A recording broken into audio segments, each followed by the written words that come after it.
The following was recorded at the CCHF Conference 2023 in Cincinnati. Good morning. So they've set me up with tech, and I have warned them that I am terrible. When it comes to tech, I have a track record of breaking microphones, and so I hope that this doesn't happen. Usually it's with the handheld one, so I think we might be all right. But if I get a bit too loud or you can't bear the sound of my voice, please let me know, and I'll be quiet. But again, good morning. Thank you for taking the time to come out and to engage in this time together. And I bring you greetings from Church Health in Memphis, Tennessee. We're kind of neighbors to Christ Community and working alongside so many other folks to do good work in the city of Memphis. So let me start off with the title of this workshop. They said I had to have a title. I had no clue what to title our time together, and so I threw some words together to see what would work. Spiritual care in a post-soul world. I'm taking that cue from Reverend Dr. Otis Moss III in Chicago. Here we go. We got somebody that knows Dr. Moss. He is an incredible preacher and thinker. He had a series of lectures, the Beecher lectures, entitled Blue Note Preaching in a Post-Soul World, and that post-soul being how do we engage, right, in a world that is almost afraid to deal with the highs and the lows of the human condition, right? And so how do we engage in spiritual care in a way that deals with the highs and the lows of the human condition? And part of what we're going to talk about in this session, let me get it right off the bat, there are no clear-cut answers. There's no do this, step 1, 2, and 3, and this is how you do spiritual care.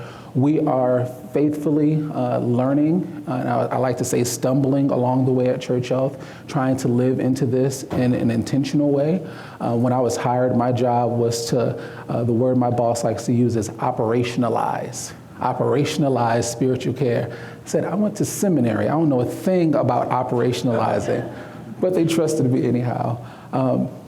And so what we've been learning, what we've been discerning, and how we've been enacting spiritual care in our setting, and doing it from an intentionally interreligious standpoint, right? Recognizing that we are casting the net wide and engaging all people of faith in this work that we're doing. And so I want to start by talking or setting the groundwork for Church Health and introducing you to Church Health. And so here's our little promo video.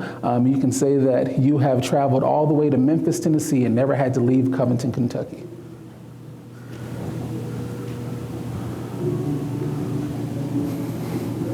For more than 30 years, Church Health has played an essential role in the Memphis community, providing high-quality care to those who would otherwise be unable to afford it.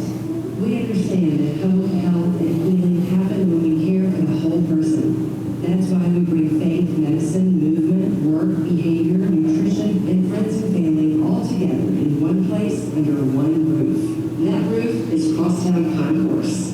Less than 2 miles from the heart of downtown Memphis, this former Sears Roebuck Distribution Center was revitalized and reopened in 2017. 1 million square feet of vertical urban village combines arts and education with shops, restaurants, and vibrant public spaces. As the anchor tenant of Crosstown Concourse, Church Health occupies 150,000 square feet and surrounds all 4 sides of the west atrium on the first 3 floors. Our medical clinic extends over 2 floors with 52 exam rooms consisting of urgent care, primary care, and subspecialty care. Keeping in mind the whole person, we embed counselors, dietitians, and health coaches right in the clinic. Our staff, an extensive network of volunteer providers, hospitals, and labs support their needs to ensure quality of care. Church Health knows health starts at the youngest ages. Through our Family Medical Residency Program, in partnership with Baptist Memorial Medical Education, we ensure well-being for patients and their families while training the next generation of doctors. When our patients have a debilitating stroke or injury, our goal is to get them back to work as soon as possible. That's why Church Health offers extensive physical rehabilitation services to our patients. Community partnerships also make sure patients get the services they need to address balance, reduce the risk of falls, and support families who suddenly find themselves in the role of caregiver. In In response to the growing need of adult dentistry, we've built one of the largest freestanding dental clinics in America, entirely focused on the underserved and uninsured. We have a team of dentists, hygienists, and many wonderful volunteer providers who see hundreds of patients each week and are truly changing people's lives. In partnership with the Southern College of Optometry, Church Health Eye Care Clinic is located in Focal Point at Crosstown Concourse and is one of the only community eye clinics in the area. Through state-of-the-art eye care, we can catch preventable diseases and preserve patients' vision and employment. Many people see their doctor for physical pain, but the root of their problem is often a broken heart. That's why our mental health professionals and network of volunteers are available to patients during their clinical visits and conveniently through telehealth appointments. While patients visit any number of our clinics, child care is offered at no cost. At The Well, we provide research-based programming focused on prevention and wellness for children and their families. Your mother always said, you are what you eat. Through community cooking classes and our nutrition hub, we teach patients and community members to learn and love to cook healthy food. For so many in Memphis, quality health care is out of reach. It's mothers, fathers, brothers, sisters, children. It's our neighbors. That's why Church Health exists. Today and every day, Church Health makes it possible for more Memphians to access the quality care we all need to live our lives with dignity, vitality, and joy. To learn more about Church Health, visit churchhealth.org.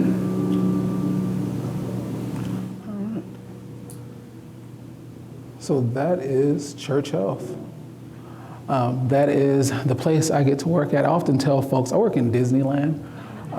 It is an incredible place to say that I get to be in ministry at. It's almost culturally one of our standards of care is to say, if we wouldn't want to be patients here, right, why would we want somebody else to show up? And so we do have staff that when they're on board, they're like, can I become a Church Health patient? Like, please, because where else are you going to be able to find I know my doctor's office is not as nice as we are at Church Health, let alone when you're able to go from one floor to the next to get the care that you need, whether it's medical or dental or vision and everything in between. At Church Health, we are trying to practice whole person care, a whole person approach to care. You heard a bit about it in the video, the model for healthy living. It's our riff off the social determinants of health, right? When we're taking our cue from the World Health Organization that believes that health is more than just the absence of disease, that health has to do with how integrated all of these various areas of your life are.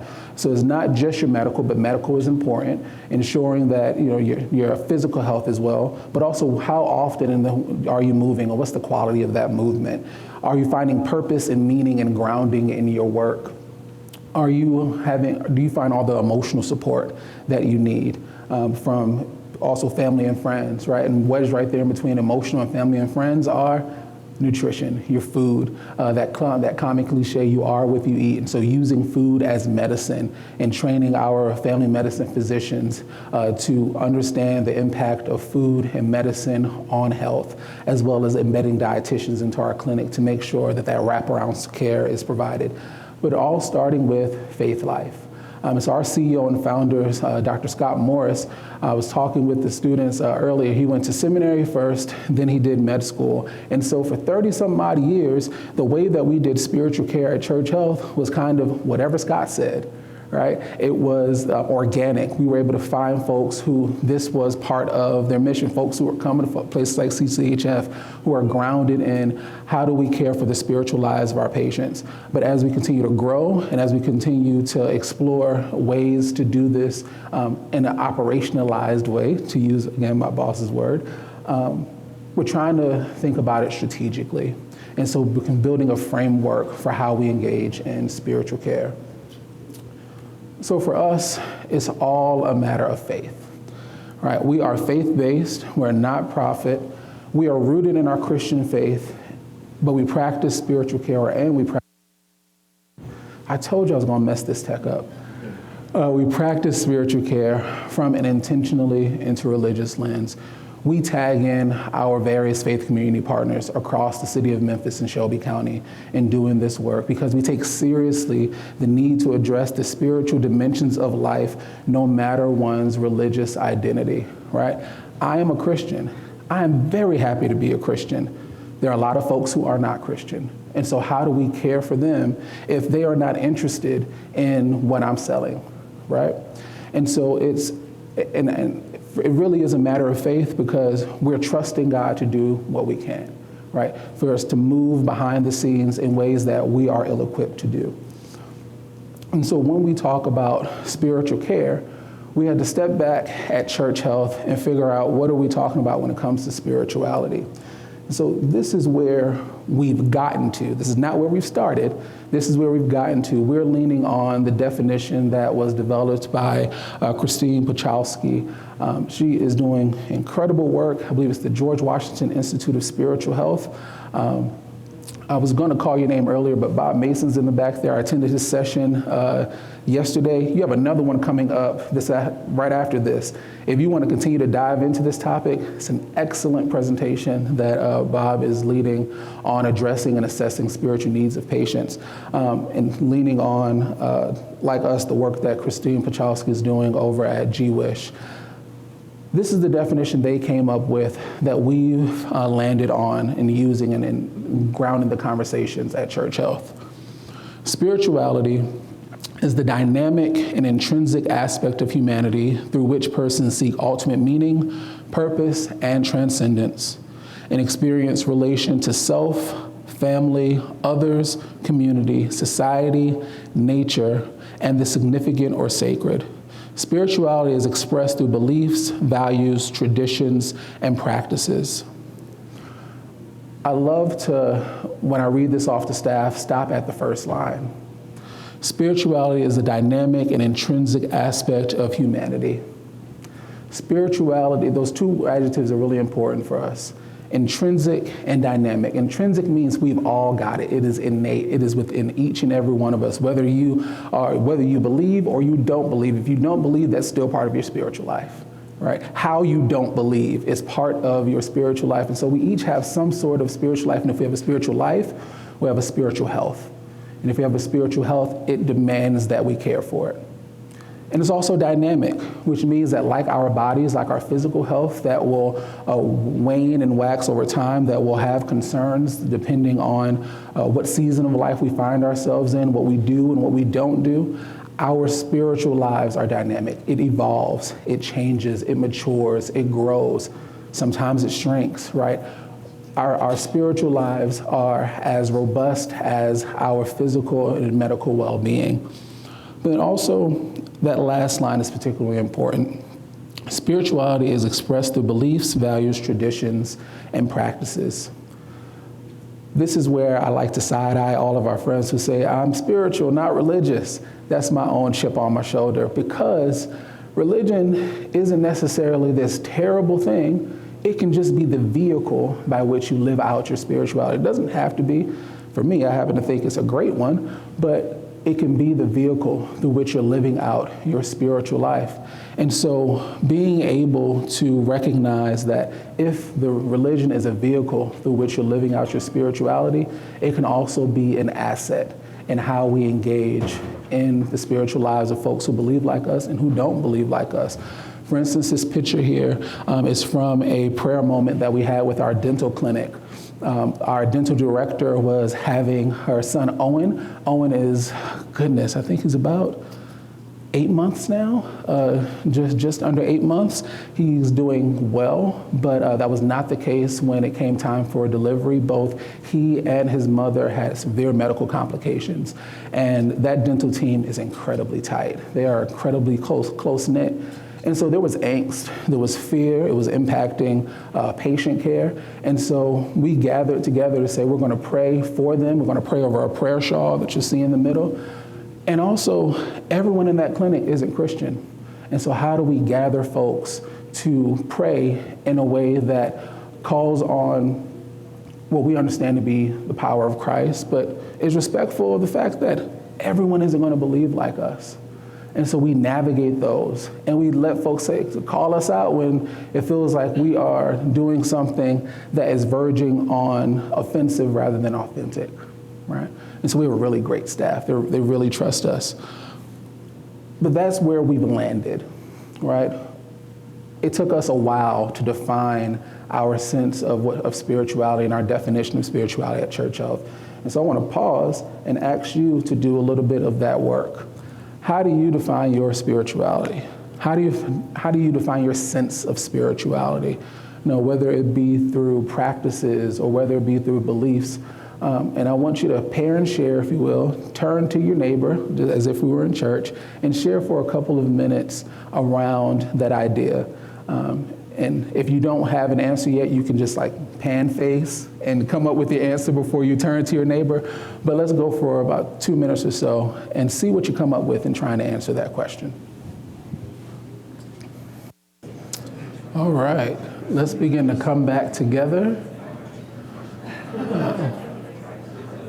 Let's begin to come back together. The beautiful thing about the conference is that there's about 30 minutes between when this session ends and the next one begins. And so if you've found yourself in a really interesting conversation, please continue that conversation in the hallway, right? Don't let the conversation end in the room. Is there anyone that wants to share some of the answers that rose to the top for you or is interested in sharing some of what they shared? Please, go ahead. I don't say as far as what I shared, but I felt like as I was defining my spirituality, some of the beliefs and practices were kind of coming out. But I found it was a really difficult question to answer. Yeah. Anyway, yeah. Tell me about it. Definitely. Thank you for sharing that. Anyone else want to offer what they talked about? Oh, yes. So we just discussed that it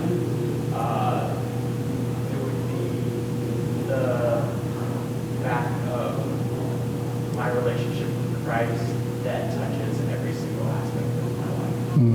And it can't be in isolation. It can't just be what I do on Sunday or what I do with specific people, but it is my belief and trust in Christ and how that affects us. All right. Thank you. So we've got, it's difficult to define, but it's integrated in every part of my life. Precisely.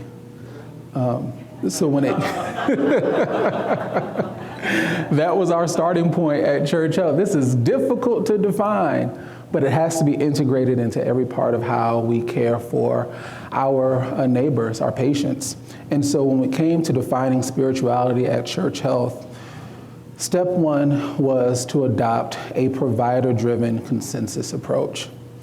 Get the folks in the room, right? Not just administrative and thought leaders at the organization, but folks who are on the front line, who are the first touch for patients, folks who we recognize are going to be living this thing out from the moment a patient walks into the building. And created a task force. One thing that I like to do is have meetings, and so it was fun for me to make everybody stop and come together into a room and say, if we're going to do this thing, what is it going to look like? What does it mean? So we asked ourselves some questions. Our name is Church Health, but one of the first questions we asked is it necessary? We asked it because we didn't want to take for granted that just because we're faith-based, everyone's going to be on the same page. Everyone's going to see the need for this. We had to build among that group the understanding and the buy-in, right? And so is it necessary? What is spiritual care at Church Health? I'm still trying to figure that question out most days. What are the gaps that in care, that spiritual care can address? And that is really where we got some momentum, right? And what does staff competence in spiritual care look like? Let me say first and foremost, most days we are still answering these questions, right? We have practices that we engage in, but we're always trying to figure out, is there a better answer? Is there a way that this can live out and be translated to staff in a way that makes more sense? And as we continue to onboard staff, trying to think, what role does spiritual care play in onboarding of staff? I'm talking about our staff members a lot because that is where I planted my flag and said we needed to start. That spiritual care is first and necessarily staff-centered because our care philosophy is patient-centered. How we support the spiritual health of our workforce directly impacts our ability to provide sustainable medical interventions for the population we care for, right? If we are not making sure that our staff are spiritually full, if we're not making sure that our staff are spiritually well, how then can we expect them to be caring for the spiritual health of our patients? This was particularly important because we started this work coming out, not even coming out of the pandemic, in the midst of the pandemic, where we all know we were dealing with the burnout and the quiet quitting and all of the burden, right, of care, the way that it was continuing to concentrate on those who were left, right? And so wanting to overinvest in our staff members and saying, if we're going to do spiritual care at Church Health, starts with our patients, our staff first. And so there were some foundational commitments that came out of this work. It was that the establishment and the promotion of clear pathways for staff to receive counsel from and engage in helpful conversations with trained spiritual care and mental health professionals. It is great that, and I can talk about him because he's not here, it is great that our founder and CEO is a doctor and a minister. I'm pretty sure you're not going to want to go to the CEO to talk about the spiritual distress you're under and the pain that you're feeling and the questions for God you've got, especially if they are work-related. We need to have clear pathways for staff to connect with someone who can speak to them and guide them through whatever spiritual pain they are experiencing, as well as our mental health professionals that we've got on staff. And I'll talk a bit about how spiritual care and behavioral health has been working together. Cultivate a culture that prioritizes the spiritual, emotional, and mental health of staff, and encourage them to use the additional benefits that Church Health offers, such as our EAP program, right? So recognizing that at some point, if I'm in conversation with a staff member, it's going to be helpful to pass them along to EAP, not pass them on, to add them to that conversation, right? Especially if the distress is caused by a need. We want to expose staff to the practices that will help integrate spiritual care into their personal lives, as well as the daily clinical and administrative workflows. And so moving from a piecemeal approach, where we know dental is really good with building staff culture and morale, and that the medical clinic sends out devotionals each day, and the behavioral health clinic has a Bible study. Great. Continue to do that. But how do we do it from an organizational standpoint to make sure that staff are well? And then honoring the faith commitments and traditions of staff by publicly celebrating religious holidays, rituals, and festivals regularly. We were already doing that, wanted to double down. And we wanted to pull in the faith communities in our area that were non-Christian, for those staff who, we have an Advent service, right, leading up to Christmas. Well, what do we do when our kitchen manager is an observant Jew? Right? Maybe not too interested in coming to the Advent service, but there's something about having an event to learn about Passover that makes me a better Christian, because I see the rituals and the respect that they have for that tradition that says, man, I want to dive deeper into the rituals and the traditions of my faith and make sure that that's part of how I live it out. Or we've got an upcoming partnership with the local mosque to learn about Ramadan. And part of it is to look at how intensely fasting, right, is practiced in that community, and say, are we also looking at how the quality of the fast and the discipline that we are engaging in it in our own lives? And so making sure that religious festivals and rituals and holidays are practiced across the board. And these are some of the foundational programs that came out of that task force. Making sure that there's spiritual guidance provided for staff members, whether it's general distress, burnout, grief, which is usually the number one thing that I'm speaking with staff about, or stress, but also making sure that it's done during paid staff time. This can't be something that, I'll take my 30-minute break, or I'll take my 15 and I'll go and see Joshua. It's not going to work. Has to be something that is integrated into their paid staff time. And so there are times where I'll go and I'll see an MA and we're off the floor for 20 or 30 minutes. And the manager, and they've cleared it with the manager. They didn't just call me and I've swooped in and it disappeared. They've given the manager a heads up, say, hey, I need to have this conversation. And the manager has worked to make sure that there's coverage. Also made sure that was part of our staff health program where you get points for being healthy and then you get reimbursed for it at the end. I think it's up to a couple $100. And so literally, if you meet with me, we will pay you. We don't describe it like that, but it is an added benefit to show staff that we are invested in their spiritual health. Wellness, what I talked about earlier, the kinds of programs, mindfulness, meditation, prayer. What are the ways that you are feeding your spirit and are being spiritually well?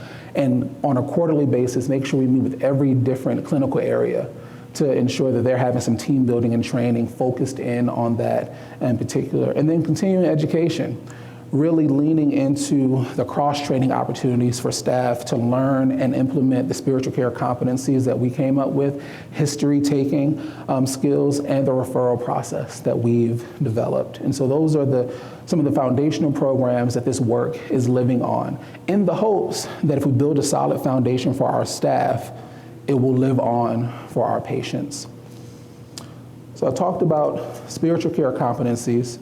We asked ourselves another question on that task force, and it was, what does it mean to be a church health clinician? Right. What does it mean to say you are a clinician that works at Church Health?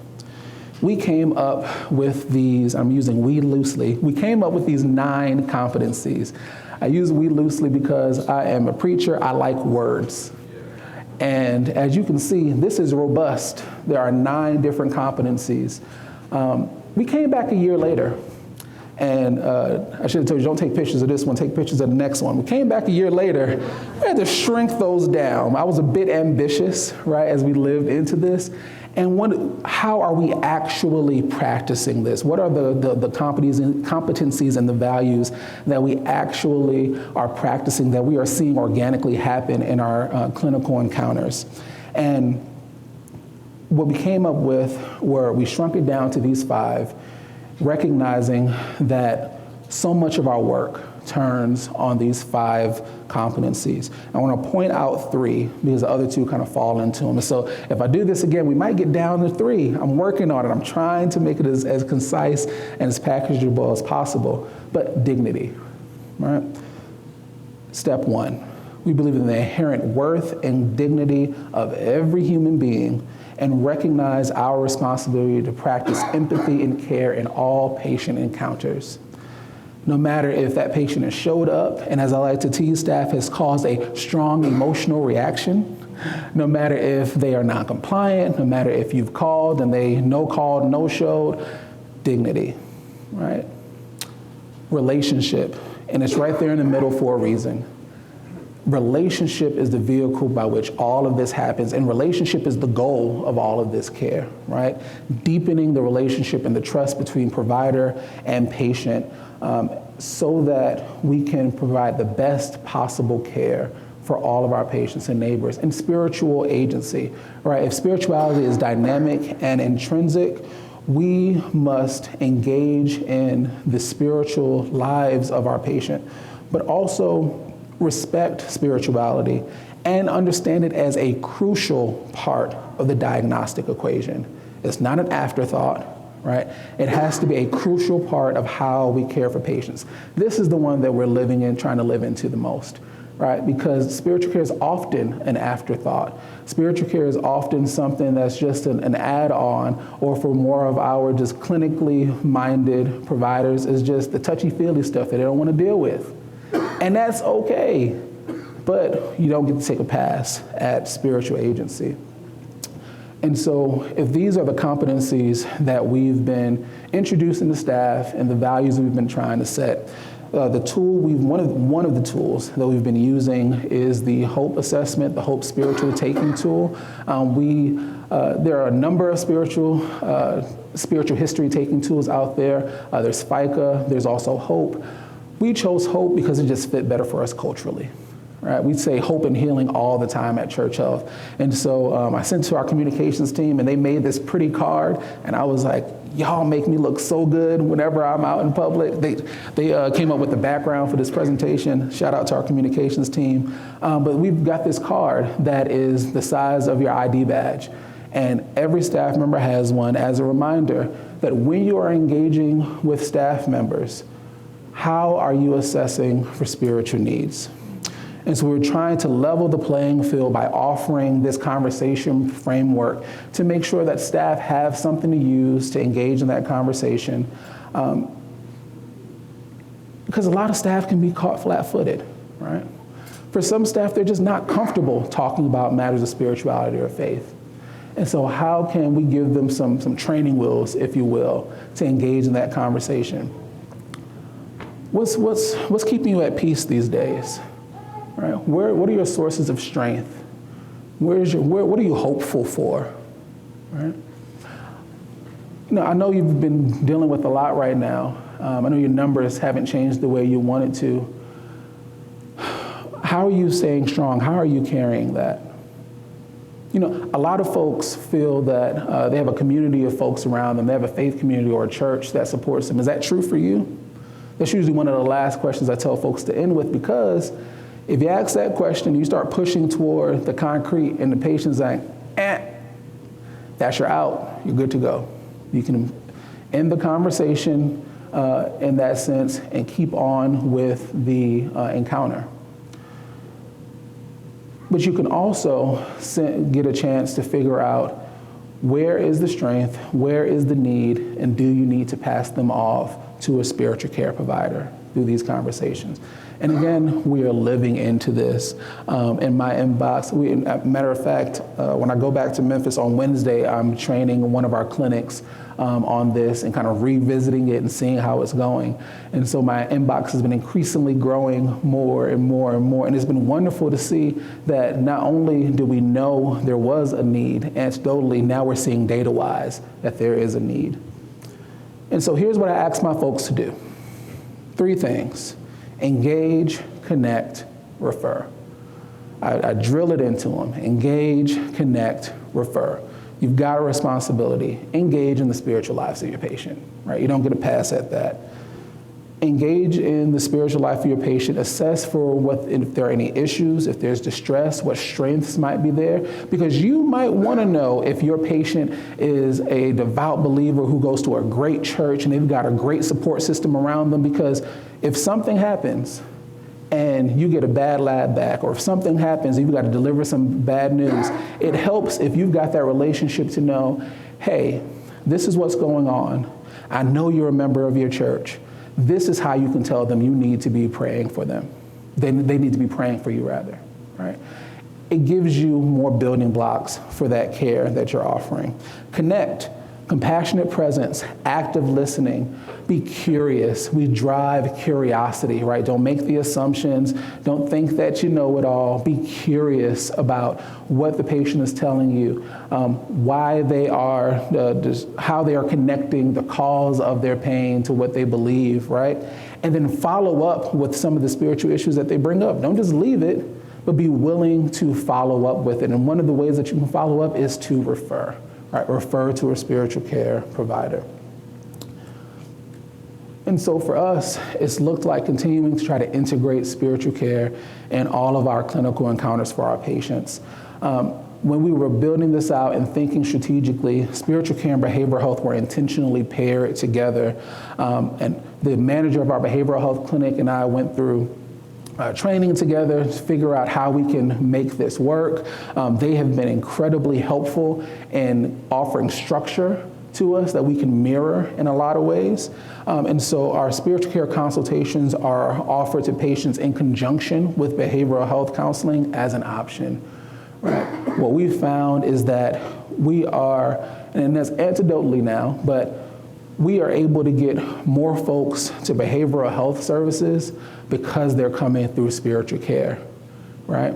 And our behavioral health folks are getting a break because they've got someone who can address the issues from a spiritual dimension, spiritually specific dimension, a religious dimension, because somebody else is in the house, right?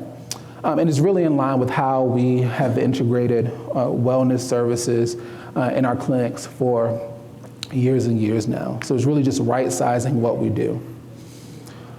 So I want to introduce you in the time that remains to a few of our patients and to tell you some of the barriers, or if I'm being nice about it, growth opportunities that we have. So I want to introduce you to Miss Gwen, and these are real patients. Their pictures are real. These stories, names, of course, have been changed for confidentiality. But this is Miss Gwen, and I love talking to Miss Gwen. Miss Gwen is one of my favorite people, 56-year-old African-American woman. She was suffering from increased vision loss, as well as some general health issues that come with age. And she was in our internal medicine clinic visiting with one of our providers in preparation for that optometry visit that she was scheduled for to figure out her care plan for her vision. And during that conversation, we've got an awesome provider, Dr. Walsh, who really pushes patients my way. But the patient requested spiritual care. The patient requested to speak with a spiritual care provider. And in conversation with the doctor in the handoff, she was talking to me about what Miss Gwen was dealing with. Now, we're in Memphis, Tennessee. We have we call it grit and grind. We've got a lot of pride, but we also know we've been through a lot as a city, right? And Miss Gwen was struggling under the weight of some of what we've been through as a city and feeling it showing up on her doorstep, right? Feeling really unsafe to go outside, feeling isolated. And so in my conversation with her, she said, it feels as if no one cares. And in expressing her concerns to her family and friends, and this is what almost broke my heart, she said they laughed at me. Right? They would not take her concerns seriously, and she had no one to talk to about it. And part of what it came to the surface is this, the main distress was feeling abandoned really by others, right? Abandoned by others, and overall despair over the state of the city, over what it felt like to her as if just God wasn't going to fix it. Right, and so we had that conversation, and here's what the key learning that came out of it. Sometimes it's just an extra touch that the patient really needs. We can't ask our providers to do all of that. We can't ask our providers to bear the grunt of all of that, especially if you want to keep your schedules intact, right? And so being able to pass off to someone who has a bit more time and capacity to have those deeper conversations is incredibly important. Other thing we learned is that faith communities are essential for continuity of care. What ended up happening with Ms. Gwen was because her eyesight was failing her, not only was she not able to drive, and so was unable to get out and about like she used to, it was paired with the fact that she was now afraid to go outside. And this also happened in the midst of a pandemic, and so she wasn't able to go to church. And during that, she had kind of fallen off. She had no community. And so in conversation, I encouraged her. We learned about a church that was down the block from her. And I said, all right, Miss Gwen, let's just give it a try, right? She said she had walked by it multiple times. They had some lawn services. She liked what she had heard. She never wanted to go in. I said, let's just give it a try. Let's walk on down and let's see what they're about. And so in our last conversation, she said, well, I went on by. I'm not changing my membership, because she was serious about not leaving her home church. But she at least has introduced herself, and the church has been interested in kind of adding her to their outreach, right? Being in calling and visiting their sick and shut-in, their elders in the neighborhood. And so there at least is somebody else who's looking out for her. It's not perfect, but we're at least trying to address what the need is in the moment. So shout out to Miss Gwen. Sandra came from Miss Washington, one of our providers. She's a 28-year-old Hispanic woman, and she was here for follow-up care related to injuries from a car accident that she caused.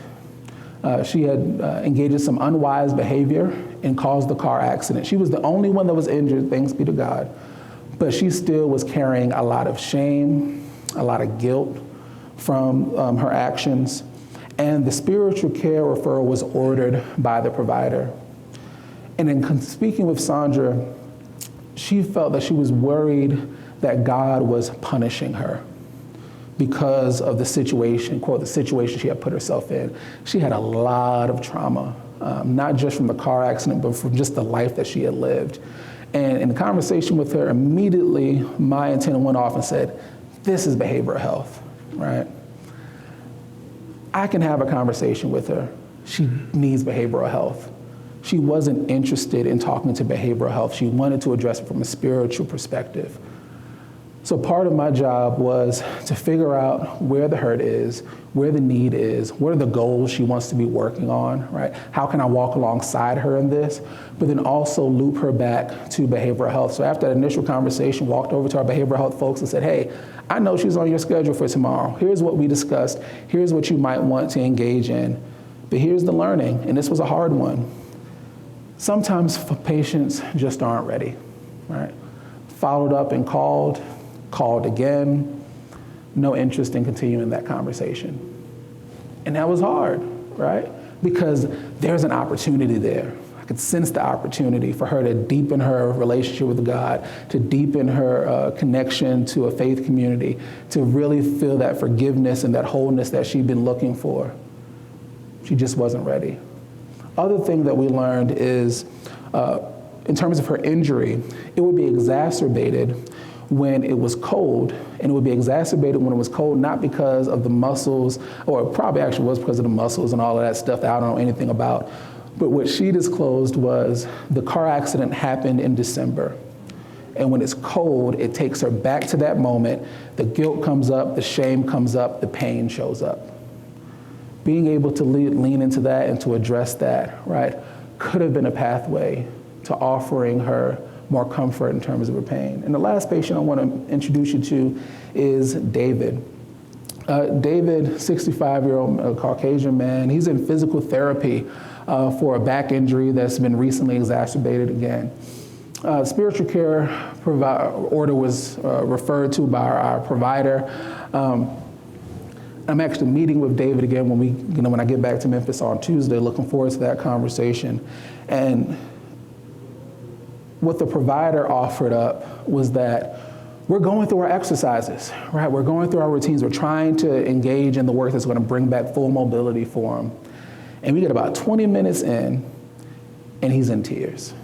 And it's not from the pain, the physical pain, it's from the spiritual and emotional stuff that's going on, right? What I love about our physical therapy, physical rehab clinic, I call them the Jesus Clinic, right? They are literally helping people walk again. But they have so much more time to be able to spend with a patient, and a lot more comes up. And so when they're going through the exercises, there are conversations that are happening that are bringing up the pain, and that spiritual distress is literally becoming a barrier to care. And so she gave me a call and said, Joshua, please meet with him so we don't want to miss any milestones. And so in having a conversation with David, he was feeling abandoned by his family. And uncertain about God and God's activity in his life. There's some deep estrangement going on between his daughter, right, and his grandchildren, and needing to work through some of that unforgiveness and isolation and the need for reconciliation. And so what we learned from this patient is that spiritual care can be a vehicle to impactful patient care.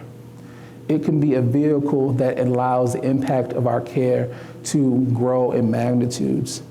And we learned to prioritize, like we know from our other wellness opportunities, prioritize a warm handoff and coordinated care.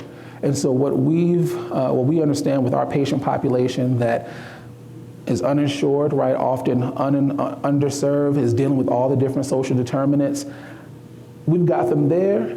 They need to get everything they can in that one visit. And so I'm showing up on the tail end of the physical therapy visit in order to continue that conversation. We've given them a heads up so they know to plan accordingly, right? We had our initial consult, so we're making sure that we're closing the gap as much as possible between the order and the initial contact with patients. So those are the patients I want to introduce you to, and I want to be in closing with what our barriers and our growth opportunities are, because I don't want you to leave here thinking that we've got it all figured out. We do not. Again, I said we're trying to faithfully, and I say sometimes stumblingly, make our way through this work. Major growth opportunity, capacity. Right, we really got a skeleton team of spiritual care providers that are available to staff and patients. And so some of the ways that we are exploring addressing that is, what role can our clergy play, right? And not just in an informal, organic way. We have about 1,000 medical volunteers that help us do this work. There are clear guidelines for being a medical volunteer. What does the shape of the clergy volunteer position look like? We don't know yet, but we want to discern that and figure that out. We've got a pastoral residency program, which is part of how I got to Memphis, and we want to figure out, is there a way that can create a kind of pipeline for this work? Or if maybe we need to be a CPE site. And for those of you who are interested in this, there are a lot of great programs out there where you can basically be the site and the learning is happening in another location if you don't have the capacity to do the teaching. Right, so we're exploring, is that going to be a right fit for us? It could be not. Other major barrier and growth opportunity is language. Our patients speak nearly 20 different languages or dialects. I ran that through our quality director. She said I could say it. If it's wrong, go blame her. But I'm unilingual. All right. God did not bless me with the ability to speak different languages. In any language I've tried, whether it was Spanish, Swahili, Greek, Hebrew, just would not take. And God has been gracious to allow me to keep going, even though a lot of times I should have held on to it longer. But really the point is, when it comes to language comes with culture, right? Language comes with nuances and biases, and recognizing that that's a barrier that we need to engage in. We have certified medical interpreters. They're needed in the clinic, though. They can't be often be pulled off the floor to engage in a patient that's speaking another language. And we have tried and failed when it comes to bilingual staff members being engaged in those conversations. Does not work. Steer clear of just because someone can speak another language and they've got some free time, bringing them in to translate a conversation dealing with spiritual and emotional needs. And so we're working through that and looking to our local community to figure out partners that can expand and extend our impact. And then finally, learning. We are a Christian organization. All of our patients are not. And so we are trying to intentionally take their lead in offering spiritual care. And I was in a session yesterday. There was a young lady named Gabriela Figueroa. She said this, and I said, I got to put that in the presentation. So I threw it in there last night right before I went to bed, because she said it, and I was like, that's it. It sums up how we are trying to engage in spiritual care. The way that our patients receive our care should directly impact the way we deliver that care. The way that our patients receive spiritual support, spiritual guidance, spiritual care should directly impact the way that we deliver it, right? It's mutual. The first picture, the cover picture of this was of one of our patients laying hands on Dr. Morris, and I use that picture intentionally because it's not a one-way street. There is a relationship that's built between one another, right? And so we're tagging in our faith community partners to offer religious and spiritually appropriate care. That's something we want to build into and figure out how can our faith community partners be alongside us in this work. And so pray with and for us as we try to discern the right shape and scope of that. So those are the major barriers and the growth opportunities, kind of where we're hoping to head in the next couple of years. I do want a shameless plug. And he's not here, so if you do see him, tell him that I promote him. Our CEO and founder has a new book called Care. It's filled with wisdom and stories, hope from 35 years of caring for uninsured and underserved folks in Memphis. And it's I don't want to call it a guide map, but it can give you some pointers as to discerning and figuring out how you want to address this broken healthcare system in which we all live. And so there are copies of the book in the CCHF bookstore. I'm sure you can grab a copy. I got one or two here if there's of interest.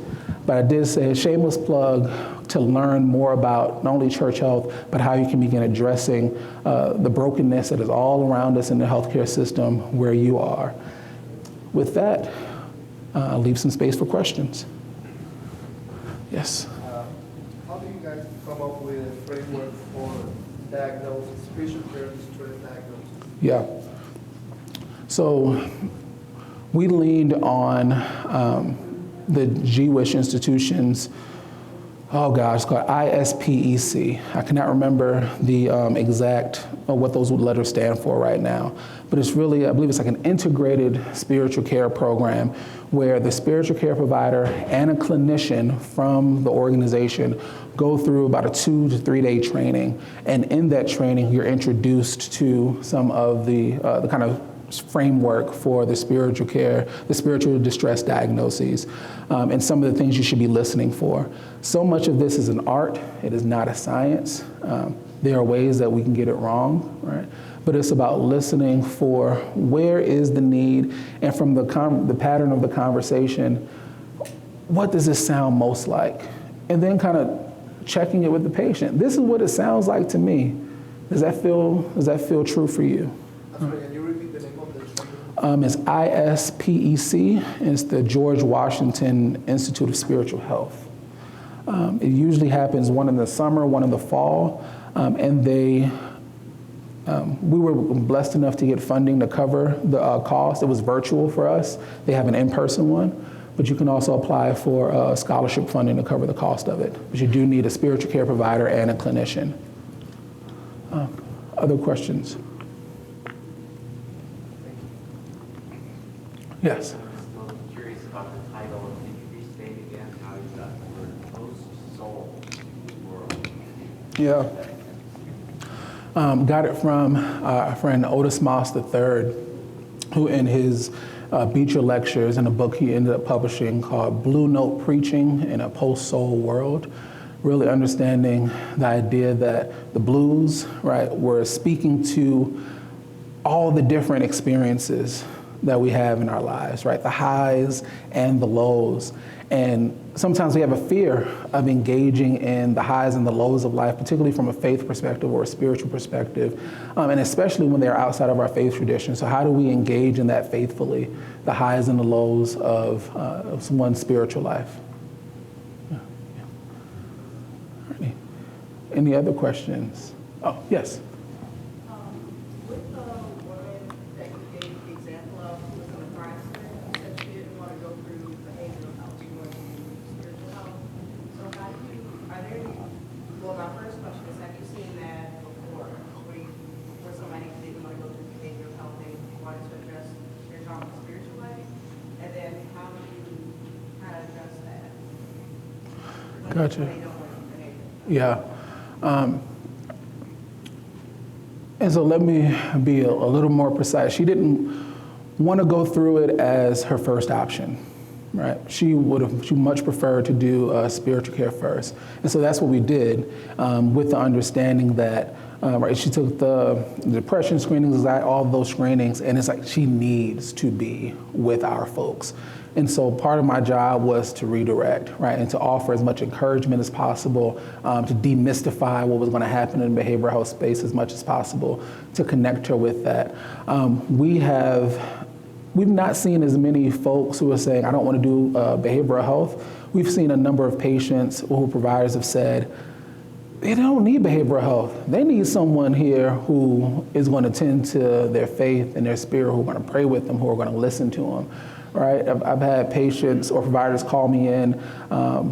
Patient came in, blood pressure off the roof. Patient doesn't have high blood pressure, right? What's going on? And the provider doesn't want to throw her on a course of treatment when there's no history there. And so in conversation, her mom just died, right? She's actively trying to plan the funeral, and the roof to her mom's house just fell in. I would be stressed too, right? And so called me in, conversation, about half an hour later, or whatever the time frame was, checked the blood pressure, was a bit more in the range that they're expecting. And so oftentimes we need this gap. There's a gap here that doesn't need to go to behavioral health. There's some place for spiritual care, a role for spiritual care to play. Thank you. I know that we've got about 4 more minutes left, so I'll let you go. Here's my contact info. If anyone wanted to get in contact, then I'll be here if there are any other questions. Thank you so much for taking the time this morning to listen to me jab about church health and spiritual care, and I pray that you are well and traveling mercies as you head back to wherever you are going. Thank you.